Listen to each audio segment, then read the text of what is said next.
Hey, y'all. I want to talk to you a little bit today about one financial mistake you should avoid.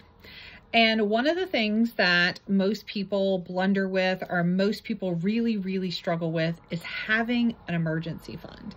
So an emergency fund is kind of twofold. An emergency fund is having a little bit of money set aside somewhere so that if you have an emergency and you need to replace your refrigerator, or your dishwasher breaks, or the transmission goes out on your car, or whatever it may be, you have this fund of money set aside that you can pull from. So it doesn't come from your daily funds that you have. So one of the things, or one of the mistakes that we should absolutely avoid, is not having one of those, because then what happens is not having an emergency fund jacks up our entire budget, right?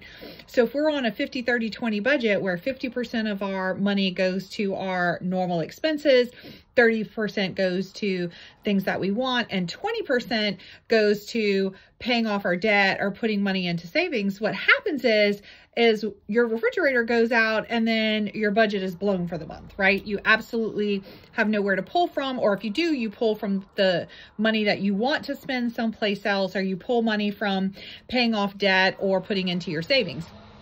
So one of the biggest things is not having that emergency fund to begin with. That's a huge deal. And it actually gives you a huge peace of mind when you can set that little bit of money aside to be able to pull from in a true emergency.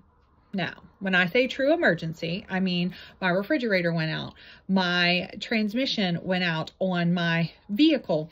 That is not, I think I want to buy this new gadget and I don't really have the money in my budget to do this month, so I'm going to pull from my emergency fund to do that. Or I'm going to put it on my credit card and then I'm going to pull money from my emergency fund to do that. That is not what I'm talking about. I'm talking about a true emergency fund so that you can pull from. And eventually you should start small, like have one readily accessible emergency fund that has like $1,000 in it that you can pull from it. And then once you get all your debt paid off, and once you have that $1,000 in your emergency fund, then of course you should work on a bigger emergency fund. 3 to 6 months of your monthly bills or your monthly budget in a savings account. So if the world falls apart again, we saw that in 2020, right? You have 3 to 6 months worth of monthly budgeted expenses or monthly budget in a savings account that you can pull from. There's more information on this particular subject in my blog over on MistyPardeeOilDropsofLife. Go on over and check it out. And I will see you next time.